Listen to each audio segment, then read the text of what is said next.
Hello everyone, welcome to my Dead Space remake, hard difficulty, no damage walkthrough. This is chapter 5, Lethal Devotion, and this is another fun chapter. But that being said, all of the dialogue involving Mercer and all the forced cutscenes with him become so tiresome, become so irritating that they literally feel like loading screens every time you want to replay this game. Why do they not make those moments skippable? Why don't they make the cutscenes skippable? Why do they try to integrate these kind of cinematic moments into the gameplay so you can't skip them? I'll never understand this with Dead Space or with any of the other products released by Visceral Games, Striking Distance Studios, or Motive Studios.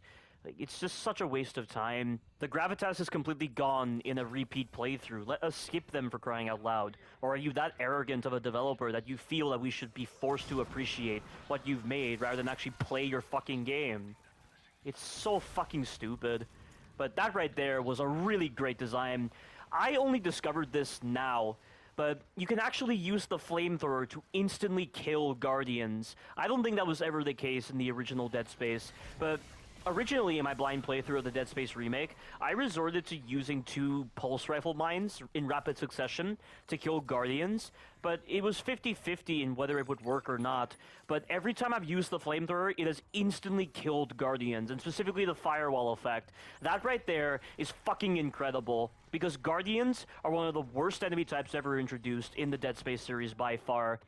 They're just there to waste your time, and they're just there to make the gameplay a fucking slog and make it very tiresome and fatiguing, because how they work is they're essentially barriers, and if you try to run past Guardians, even if you try to stasis them and the stasis doesn't work, like, they will kill you instantly, and they have a lot of tentacles to shoot, and the game forces you to kill them in order to make progress with the main story.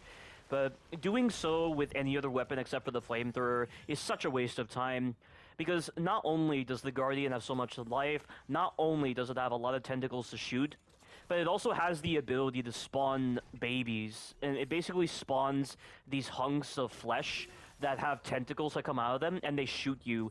And there doesn't seem to be a limit to how many of these babies the Guardians can make. And on this remake, I would say they're the worst they've ever been, because the Guardian babies, as well as with the Lurkers, they seem to have this ability to hit you perfectly because they don't aim directly at Isaac. They aim at the path that he's moving towards. And so it feels like I get hit 90% of the time whenever those projectiles just are firing at me. It's so stupid. But anyway, ignoring that, we now have the Hunter after that really boring cutscene with Mercer. But you need to dismember this guy's leg, and if you're going for a stun with the melee, you have to shoot the Hunter 2 times and then melee in order to get a stun on him. But once you've dismembered his leg, navigate throughout the room and wait for him to regenerate. And I believe the regeneration is what prompts Daniels to actually start opening the door to the chemical lab. Oh, and that right there, that looks like damage, but it's not.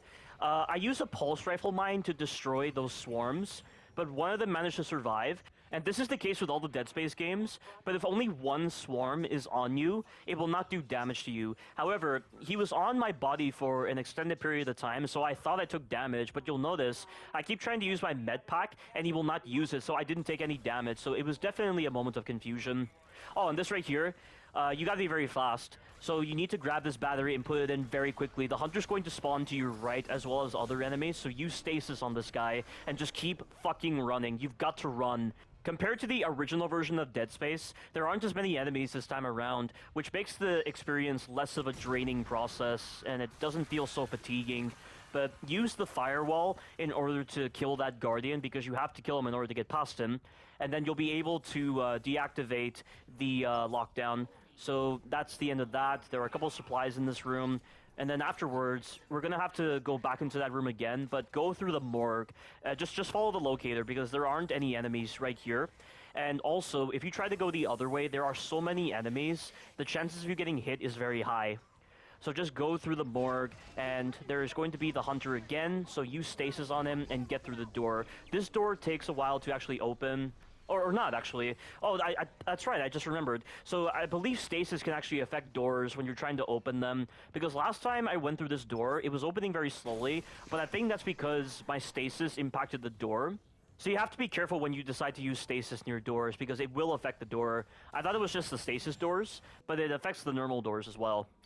But make sure you go into this room to refill on your stasis, and then take the time to sell some stuff if you have any unnecessary loot. And we now have to make our way back to that lab where we first encountered the hunter and get to the cryogenics lab from there. And the fight with the hunter is just as easy as it is in the original Dead Space, which is good for a game with limited controls and with its survival horror elements. But there was only one blooper this time around, and it was back in that room where the battery was. I kept trying to pick up the battery, but Isaac kept on prioritizing a table leg and a bunch of credits on the ground, which I'm guessing was left over from the last time I entered that room back in, I think it was chapter 2? Yeah, I think it was. But I was in the middle of trying to grab this battery, and he would keep grabbing the wrong thing. The enemies were closing in on me, and I just barely managed to get away before the enemies could damage me. And then as I was making my way over to where you disabled the lockdown, a fucking necromorph was right up my ass, and he grabbed me while I was in the middle of running away from him, which is something you have to bear in mind. The grabs on this game, I've mentioned before, are very bullshit, but the necromorphs can use that grab to stop you from running away. They have to get very close to you, and then they'll just grab you so quickly because the active frame period is incorrectly placed within the grab animation, so there are just so many moments where the enemies will just grab you before they've even made contact with their arms. It's so fucking bullshit. But dismember this guy's leg and then use stasis twice to keep him immobilized. And get past the lurkers. The lurkers are too slow to attack you every single time. And then activate the cryogenic chamber. And once that's done, the lurkers will go away. You'll see he's just running away because he knows the fight's over.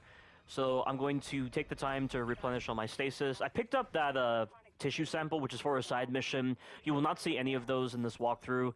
I didn't do a single one in my blind playthrough as well, because I don't really see the point. I could just watch these side missions on YouTube, and that's more than sufficient. Well, we now got to make our way back to the tram, but you can take the time to explore the area for supplies. It'll definitely be needed, because Chapter 6 is where the game really diminishes in quality. And I like the start of Chapter 6, but hydroponics takes way too long, and the gameplay really becomes repetitive, fatiguing, and downright boring. And it's the exact same problem that Dead Space 1 had as well, which is why I say the pacing in Dead Space 1 is one of the worst forms of pacing I've ever seen in a game, and it's nowhere near as good as Evil Within. But I'll explain more when I get to that video. But this is me trying to pick up the battery, but he keeps prioritizing the other crap in the room. I was literally screaming at Isaac to pick up the fucking battery, and he would not do it. And I nearly get hit a couple of times, but I managed to get through, and you can hear a necromorph right behind me. I'm going to take the time to shoot this guardian, and then the necromorph just grabs me so fast because the active frame period is displaced. So look at that, I'm nowhere near him! I'm nowhere near him, and he gets phantom range on his grab, and he didn't even make contact with me with his blades before the grab animation triggered. It's so bullshit. And I don't understand how. The original Dead Space games never had this kind of crap with their grabs. If the enemy made contact with you, they would grab you. That makes perfect sense. But it seems Motive Studios decided to take a cue from Striking Distance Studios with the Callisto Protocol and make their grabs equally as bullshit. Only compared to the Callisto Protocol, where turning off the QTEs removed all grab damage entirely, you can't remove that grab damage at all. You will take instant damage before you're able to shake off the enemy. It's so fucking retarded. This game has the worst grab animations I have ever seen in a game by far. Same with the Callisto Protocol, only I can forgive that game a lot more because of the removal of the QTEs. But that is the end of Chapter 5. Stay tuned for the future chapters. Thank you all for watching, and you take care now.